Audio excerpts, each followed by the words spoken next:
বীরভূমের মোহাম্মদ বাজারে সোৎসলে ডাম্পারে আগুন, পেট্রোল পাম্প লাগোয়া এলাকায় রীতিমতো আতঙ্ক ছড়িয়েছে। পাথর বোঝাই ডাম্পারে আগুন, আর সেই আগুনেই আতঙ্ক। ডাম্পারের চালক খালাসি না থাকায় অল্পের জন্য রক্ষা। মোহাম্মদ বাজারে সোৎসলে ডাম্পারে আগুন, পেট্রোল পাম্প লাগোয়া এলাকায় আতঙ্ক। পাথর বোঝাই ডাম্পারে আগুনে আতঙ্ক। ডাম্পারের চালক খালাসি না থাকায় অল্পের জন্য রক্ষা।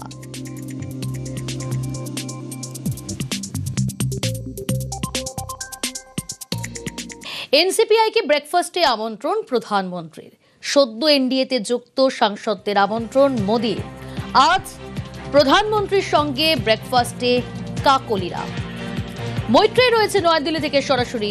মৈত্রেয়, গত মঙ্গলবার এনডিএর বৈঠকে এই এনসিপিআই সাংসদদের দেখা গিয়েছিল খোদ প্রধানমন্ত্রী এবং স্বরাষ্ট্রমন্ত্রীর পাশে সামনের সারিতে বসতে দেখা গিয়েছিল। আজ ব্রেকফাস্টে আমন্ত্রণ। দিল্লির অনিন্দে কি গুঞ্জন? এনডিএ জোটে নতুন এই দলের গুরুত্ব কতটা বাড়ছে? দেখো, নিঃসন্দেহে আজকের এই আমন্ত্রণ রাজনৈতিকভাবে অত্যন্ত গুরুত্বপূর্ণ। তার কারণ এটা এমন একটা সময় এই আমন্ত্রণ এসেছে যখন এনসিপিআই এর 3 সাংসদ তারা বলে দিচ্ছেন যে তারা এনসিপিআই এর সঙ্গে আছেন, কিন্তু তারা এনডিএ এর সঙ্গে নেই। প্রধানমন্ত্রীর তরফ থেকে মূলত এনডিএ এর সঙ্গে যুক্ত হওয়া নতুন যারা সাংসদরা, অর্থাৎ নতুন বিভিন্ন যেমন শিবসেনা থেকে আসা 6 সাংসদ এবং তৃণমূল কংগ্রেস থেকে আসা 20 সাংসদ, তাদেরকে প্রাতরাশে আমন্ত্রণ জানানো হয়েছে। ইতিমধ্যে বিনোদ তাওরের বাসভবন থেকে তারা বাসে করে তারা রওনা দিয়েছেন প্রধানমন্ত্রীর বাসভবনের উদ্দেশ্যে এবং তারা সেই ব্রেকফাস্টে যোগ দেবেন। এমন একটি পরিস্থিতিতে প্রধানমন্ত্রীর সেই আমন্ত্রণ, যেখানে দাঁড়িয়ে এনসিপিআই এর 3 সাংসদ তারা কিছুটা তাদের অবস্থান পরিষ্কার করে দিয়েছেন এবং অন্যদিকে এনসিপিআই সেই স্বীকৃতি আসেনি। ফলে কোথাও একটা গিয়ে এনসিপিআই কে যে ইকুয়াল দেখিয়ে দিচ্ছে এই আজকের আমন্ত্রণ। ফলে আজকের এই ব্রেকফাস্টের আমন্ত্রণে প্রধানমন্ত্রীর সঙ্গে কি কথোপকথন হয় সেটা আমরা পরে জানাতে পারবো, কিন্তু মূলত যে জিনিসটা সামনে আসছে সেটা হচ্ছে রাজনৈতিকভাবে অত্যন্ত তাৎপর্যপূর্ণ তাদের এই ডাক পাওয়াটাই। আমরা যেটা জানতে পারছি, এখনো পর্যন্ত আবু তাহের, কাকুলি ঘোষ দস্তিদার, সুদীপ বন্দ্যোপাধ্যায় সহ সাংসদরা তারা রওনা হয়ে গিয়েছেন এবং আর কিছুক্ষণের মধ্যেই সেই ব্রেকফাস্ট বৈঠক শুরু হয়ে যাবে। ওকে মৈত্রেয়।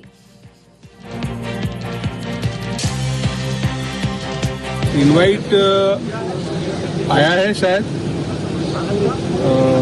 बताया है, एक कॉल भी आया है, तो जरूर जाएंगे।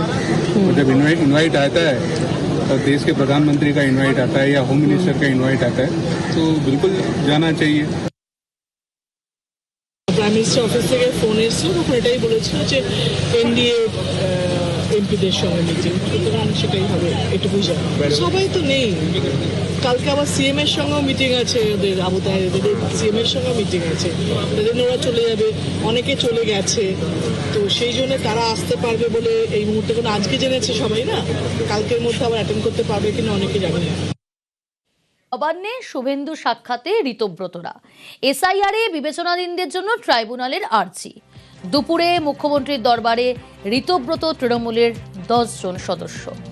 প্রতিনিধি দলে কারা কারা রয়েছেন পুরো বিষয়টা জানার চেষ্টা করব। বিশ্বজিৎ রয়েছে আমার সঙ্গে। বিশ্বজিৎ। একদমই প্রিয়াঙ্কা, সকালে যখন দিল্লিতে তৎপরতা, তখন দুপুরে নবান্নে নজর থাকবে সকলের, কারণ নবান্নে আবারও ঋতব্রতপন্থী যে তৃণমূল কংগ্রেস, তাদের 10 জনের প্রতিনিধি দল তারা যাবেন বৈঠকে। নবান্নে এইরকম বৈঠক বিরোধী ঋতব্রত শিবিরের প্রথম নয়, কারণ আমরা জানি যে 3রা জুন মাসের প্রথম সপ্তাহেই সর্বদলীয় বৈঠক হয়েছিল এবং সেখানে মুখ্যমন্ত্রীর সেই ডাকে সর্বদলীয় বৈঠকে সেখানে হাজির হয়েছিলেন ঋতব্রতপন্থী তৃণমূল কংগ্রেসের যারা তৃণমূল কংগ্রেসের প্রতিনিধি বিধায়ক যারা ছিলেন তারা সকলেই সেখানে হাজির হয়েছিলেন এবং তখন থেকেই ঋতব্রতপন্থী যারা তৃণমূল কংগ্রেসের তারা সকলেই একটাই তারা কথা বলছিলেন যে গঠনমূলক এবং ইতিবাচক বিরোধিতায় তারা থাকবেন সরকারের সঙ্গে, সরকারের গঠনমূলক বিরোধিতাও করবেন। যেমন আজ তারা যাচ্ছেন যে দাবি নিয়ে, সেই দাবি নিয়ে তারা সরব হয়েছিলেন 7 দিন আগেই। মুখ্যমন্ত্রীকে তারা জানিয়েওছিলেন যে এই যে 27 লক্ষ যে ভোটার রয়েছেন যাদের নাম ওঠেনি, যারা ট্রাইব্যুনালে রয়েছেন, এই ট্রাইব্যুনাল দ্রুত শেষ করার কাজ, যে ধীর গতিতে ট্রাইব্যুনাল চলছে তাতে গতি আনতে মুখ্যমন্ত্রীর দ্বারস্থ হয়েছিলেন, মুখ্যমন্ত্রীর নজরে এনেছিলেন। মুখ্যমন্ত্রী আজ সময় দিয়েছেন, মুখ্যমন্ত্রী শুভেন্দু অধিকারী ঋতব্রতপন্থী তৃণমূল কংগ্রেসের 10 জনের প্রতিনিধি দলকে আজ সময় দিয়েছেন। মূলত তাদের দাবি যে এই 27 লক্ষের যে ট্রাইব্যুনালে অতি দ্রুত তাদের নিষ্পত্তি করা যায়, তাদের শুনানি, এবং সেই কারণে প্রয়োজনে জেলায় জেলায় ট্রাইব্যুনাল গড়ে যাতে গতি বাড়ানো যায়। আমরা জানি যে এর আগেও বারবার বৈঠকে মিলিত হয়েছেন ঋতব্রত বন্দ্যোপাধ্যায়, সন্দীপন সাহা, আখরুজ্জামান সহ এই ঋতব্রতপন্থী তৃণমূল কংগ্রেসের সঙ্গে মুখ্যমন্ত্রীর বারবার সাক্ষাৎ হয়েছে এবং তারাও সরকারের কাজের যেমন সহযোগিতা করেছেন তেমনি সমালোচনাও করেছেন। যদিও কালীঘাট তৃণমূলের সমালোচনা করলেও ঋতব্রতপন্থী তৃণমূলের সাফ জবাব যে সরকারের সঙ্গে গঠনমূলক এবং ইতিবাচক যে ভূমিকা বিরোধীর থাকা উচিত সেই ভূমিকাতেই তারা থাকবেন। প্রিয়াঙ্কা। বেশ বিশ্বজিৎ, এ নিয়ে কি বললেন মন্ত্রী দিলীপ ঘোষ, শুনবো। নতুন পার্টি করেছেন, তারা কি করবেন, তারা ক্ষমতায় যারা আছেন, প্রধানমন্ত্রীর সঙ্গে ভারতবর্ষে কোনো বিশ্বের সবাই দেখা করেন, দেখা করতেই পারেন। মুখ্যমন্ত্রী এখানে তার সঙ্গে দেখা করতেই পারেন, তাদের কোনো সমস্যা, মতামত, সাজেশন থাকতেই পারে। তো একজন যিনি পদাধিকার আছেন এখানকার হর্তাকর্তা, তার সঙ্গে তো যে কেউ দেখা করতে পারে। নবান্নে শুভেন্দু সাক্ষাতে ঋতব্রতরা, এসআইআর এ বিবেচনাধীনদের জন্য ট্রাইব্যুনালের আর্জি। দুপুরে মুখ্যমন্ত্রীর দরবারে ঋতব্রত তৃণমূলের 10 জন সদস্য। প্রতিনিধি দলে কারা কারা রয়েছেন পুরো বিষয়টা জানার চেষ্টা করব। বিশ্বজিৎ রয়েছে আমার সঙ্গে। বিশ্বজিৎ। একদমই প্রিয়াঙ্কা, সকালে যখন দিল্লিতে তৎপরতা তখন দুপুরে নবান্নে নজর থাকবে সকলের, কারণ নবান্নে আবারও ঋতব্রতপন্থী যে তৃণমূল কংগ্রেস তাদের 10 জনের প্রতিনিধি দল তারা যাবেন বৈঠকে। নবান্নে এইরকম বৈঠক বিরোধী ঋতব্রত শিবিরের প্রথম নয়, কারণ আমরা জানি যে 3রা জুন মাসের প্রথম সপ্তাহেই সর্বদলীয় বৈঠক হয়েছিল এবং সেখানে মুখ্যমন্ত্রীর সেই ডাকে সর্বদলীয় বৈঠকে সেখানে হাজির হয়েছিলেন ঋতব্রতপন্থী তৃণমূল কংগ্রেসের যারা তৃণমূল কংগ্রেসের প্রতিনিধি বিধায়ক যারা ছিলেন তারা সকলেই সেখানে হাজির হয়েছিলেন এবং তখন থেকেই ঋতব্রতপন্থী যারা তৃণমূল কংগ্রেসের তারা সকলেই একটাই তারা কথা বলছিলেন যে গঠনমূলক এবং ইতিবাচক বিরোধিতায় তারা থাকবেন সরকারের সঙ্গে, সরকারের গঠনমূলক বিরোধিতাও করবেন।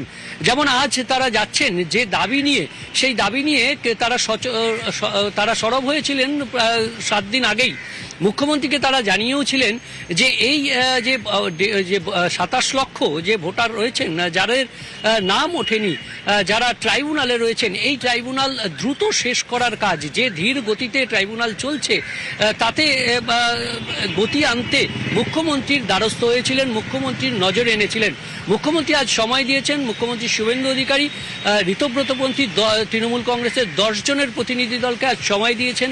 মূলত তাদের দাবি যে এই 27 লক্ষের যে ট্রাইব্যুনালে অতি দ্রুত তাদের নিষ্পত্তি করা যায়, তাদের শুনানি, এবং সেই কারণে প্রয়োজনে জেলায় জেলায় ট্রাইব্যুনাল গড়ে যাতে গতি বাড়ানো যায়।